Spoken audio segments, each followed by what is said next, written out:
Kakek ini baru pulang kerja. Ia melihat istrinya sedang melakukan hal enak dengan orang lain. Dia memberikan wanita itu uang yang banyak sebagai imbalan. Ini adalah sebuah pengkhianatan. Tangannya tidak tertahankan sekarang. Begitu dia mendapatkan palu, ia ingin memukul pria ini sampai mati. Tepat pada waktu akan memukulnya, ibu mertuanya datang. Agar dia tidak terlihat, ia berjalan keluar dari pintu belakang. Kemudian kekasih istrinya lari keluar tanpa memakai sepatu. Ia masih belum pergi setelah itu. Dulu ia adalah dokter kecantikan multibakat. Ia memiliki banyak uang. Dia benar-benar gagal menguji orang ini. Ia berhasil sampai di pusat kota. Ia masuk di lift yang sama. Ini kesempatan yang begitu besar dan tidak bisa dilewatkan. Pada saat ini pintu lift tiba-tiba terbuka. Pria kecil langsung keluar. Melihatlah pria yang tinggi dan berkuasa. Ia tidak ragu-ragu dengan kelemahannya.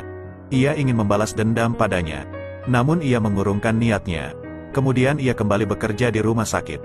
Tapi dia tidak bisa menerima kenyataan jika dia telah dikhianati. Jadi ia memutuskan untuk mengatasi akar penyebab masalahnya. Dia datang ke rumah ibu mertua dengan jas dan sepatu kulit. Menganggap seolah-olah tidak ada yang terjadi. Hanya untuk menghasut ibu mertuanya. Walaupun tua dan jelek, seringkali ia bisa menawarkan obat kecantikan baru. Mendapatkan persetujuan mertua. Dengan cepat ia bertanya kepada menantunya apa yang dia lakukan. Ia bilang dirinya akan mendapatkan suntikan di hidungnya. Bisa 20 tahun lebih muda setelah disuntik. Wanita ini menyukai keindahan tubuhnya. Ia tidak peduli dengan usianya. Ibu mertua buru-buru melepaskan mantelnya. Ia duduk pada sofa. Perubahan wajah tiba-tiba terjadi. Dengan sekejap mata mertuanya dihabisi di tempat. Dari sudut pandangnya ia akan bercerai. Ia keluar rumah mertua. Ia membawa tas hitam di tangannya. Setelah sang istri mendengar suara, ia segera memakai baju dan menyambutnya. Ia berdiri di pintu. Hun Sun memberikan tas hitam kepada istrinya. Ia mengatakan kepadanya bahwa ini adalah daging yang dia beli. Ia membelinya lebih banyak hari ini.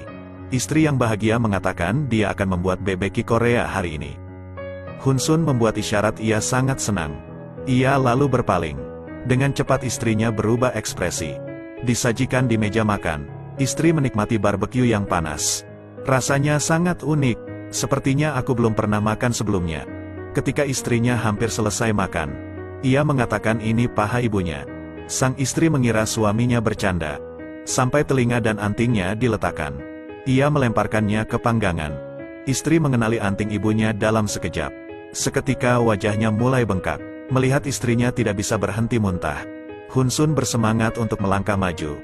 Ia menceritakan apa yang dia saksikan dengan matanya sendiri. Seluruh proses makan dan tidur dengan orang lain. Tapi mertuanya tahu, namun ia tidak memberitahunya. Ia layak untuk mati. Sang istri ketakutan, mengeluarkan pengupas buah. Tetapi pada dasarnya tidak ada peluang. Oh tidak. Sang istri tidak bisa bergerak lagi. Walaupun ia mati, Hun Sun sulit untuk meredakan dendam di dalam hatinya.